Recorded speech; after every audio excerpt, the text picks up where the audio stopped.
Assalamualaikum warahmatullahi wabarakatuh. Di sini saya Yunita Hardini dari Fakultas Hukum kelas 2019 C, NPM 719411954. Di sini saya akan menjelaskan tentang kontrak dagang. Istilah kontrak dipakai dalam praktek bisnis. Namun istilah lain yang lazim digunakan adalah perjanjian atau persetujuan. Kontrak diartikan sebagai perjanjian antara dua orang atau lebih yang menciptakan kewajiban untuk berbuat atau tidak berbuat sesuatu hal yang khusus. Kontrak dagang atau bisa juga disebut sebagai kontrak bisnis dapat digambarkan secara sederhana sebagai suatu perjanjian antara dua atau lebih pihak yang mempunyai nilai komersial tertentu. Pihak dalam kontrak dagang ini tentunya adalah subjek hukum yang punya kemampuan bertindak di hadapan hukum. Menurut pasal 1313 KUH Perdata, perjanjian adalah perbuatan dengan mana satu orang atau lebih mengikatkan dirinya terhadap satu orang lain atau lebih. Dari peristiwa ini timbullah suatu hubungan hukum antara dua orang atau lebih yang disebut perikatan, yang di dalamnya terdapat hak dan kewajiban masing-masing pihak.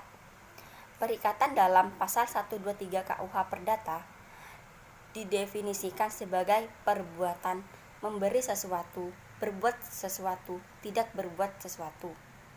Syarat sahnya perjanjian jatuh dalam pasal 1320 KUH Perdata. Yang pertama, sepakat. Yang kedua, cakap. Yang ketiga, hal tertentu. Yang keempat, kausa yang halal. Hal yang harus diperhatikan dalam membuat kontrak yaitu penguasaan atas aspek bisnis dari kontrak, identifikasi pihak-pihak dalam kontrak, pengenalan karakteristik pihak-pihak dalam kontrak, penguasaan regulasi, penggunaan tenaga lain. Asas kebebasan berkontrak pasal 1338 BW. Semua persetujuan yang dibuat secara sah berlaku sebagai undang-undang bagi mereka yang membuatnya. Perjanjian itu tidak dapat ditarik kembali selain dengan sepakat kedua belah pihak atau karena alasan-alasan yang oleh undang-undang dinyatakan cukup untuk itu. Persetujuan harus dilaksanakan dengan itikat baik, mengenyampingkan atau waffing. Pasal 1266 BW. Syarat batal dianggap selalu dicantumkan dalam persetujuan-persetujuan yang tertimbal balik, manakala salah satu pihak tidak memenuhi kewajibannya. Dalam hal yang demikian, persetujuan tidak batal demi hukum, tetapi pembatalan harus dimintakan pada hakim.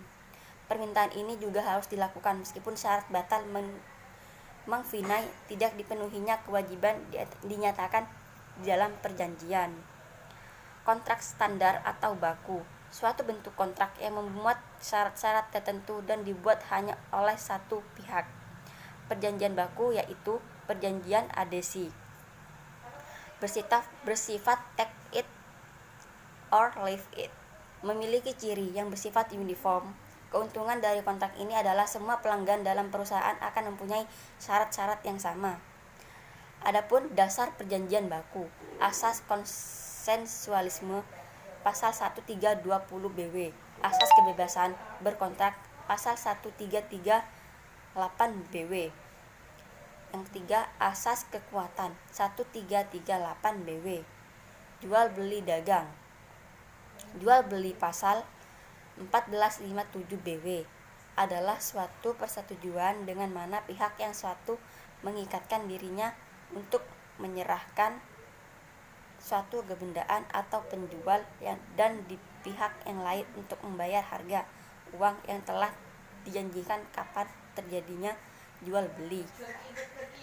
Pasal 1458 BW, jual beli dianggap telah terjadi antara kedua belah pihak seketika setelah orang-orang ini mencapai sepakat tentang kebendaan tersebut dan harganya, meskipun kebendaan itu belum diserahkan maupun harganya belum dibayar.